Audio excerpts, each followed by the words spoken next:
ওই যে 1857-তে দেওবন্দের মুরব্বীরা শামিলিতে লড়াই করছে ইংরেজদের বিরুদ্ধে। ওইখানে হাফেজ জামান শহীদ রহমতুল্লাহ আলাইহি শাহাদাত বরণ করছেন। কাসেম নানতুবি রহমতুল্লাহ আলাইহির পাগড়ির মধ্যে গুলি লেগেছে, আল্লাহ হেফাজত করছেন। পাগড়ি গুলিয়ে পাগড়ি নিয়ে গেছে, কিন্তু মাথা সমস্যা হয়নি। মনির নানতুবি রহমতুল্লাহ আলাইহি আহত হয়েছে। উনি ওই যুদ্ধের পর থেকে সবসময় নিজের ঠোঁটকে বুঝলেন নাই চুষতেন।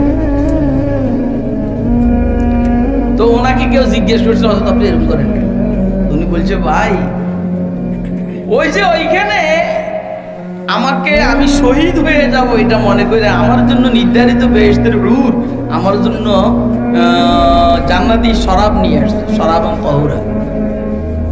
আমার ঠোঁটের মধ্যে যে কদ্দুর লাগাইছে ওই পেয়ালার এক ফোঁটা টোটা লাগা ছিল, এটা আমার ঠোঁটে লাগছে। এটার স্বাদ আমি এখনো গ্রহণ করতে আছি।